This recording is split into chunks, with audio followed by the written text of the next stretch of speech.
Străzile dorm, dar umbrele dansează. Ne naștem din fum și rămânem legendă. Nu cerem lumină, noi strălucim din întuneric. Umbre pe beton, pașii noștri bat ritmul în orașul ăsta gol. Noi aprindem instinct, fără mască, fără somn. Ochii roșii, sânge rece, regii nopții nu se tem, doar luna ne mai vede. Noapte vie ne respiră pe tăcute, sub felinare stinse, inimi arse și costume. Visuri pe asfalt desenate în graffiti. Cine suntem azi, cine am fost cândva piti. Trecem printre umbre, dar privim doar sus. Credem și ne ridicăm, fără scut, fără scuz. Aromă de benzină, ochi de neon, inima bate ca un pas și nu suntem doar pion. Fiecare pas e un manifest, fiecare noapte un test.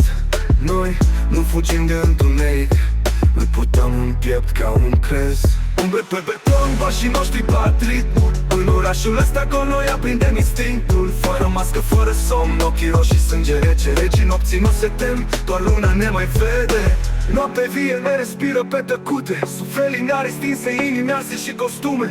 Visul pe asfalt desenate în graffiti. Cine suntem azi, cine am fost cândva piti. Trecem printre lume, dar privim doar sunte. A nopții ne rimănuie și ai tuturor. Visul pe asfalt desenate în graffiti. Cine suntem azi, cine am fost cândva piti. Trecem printre umbre, dar privitoioase. Adevărul grele rostite în șoapte joase. Ne pierdem în cluburi, dar ne regăsim în tăcere. Într-o lume care doarme, noi scriem o altă părere. N-avem timp de scuze, doar drumuri de asfalt. Suntem cicatrici cu mers ca un spirit înalt. Trecem pe roșu, dar știm exact unde mergem. Fiecare secundă e un pariu și-l câștigăm, frate, crede-mă. Au spus că noaptea e pericol, dar noi am făcut din ea templu. Nu suntem pierduți, suntem liberi și liberi n-au fost niciodată ușor de înțeles. Umbre pe beton, pașii noștri bat ritmul. În orașul ăsta gol noi aprindem instinctul. Fără mască, fără somn, ochii roșii, sânge rece, regii nopții nu se tem, doar luna ne mai vede.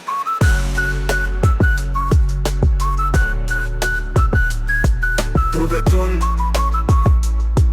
o primerit. Nu cerem coroană, nu vrem tron. Suntem ai nopții, ai nimănui și ai tuturor.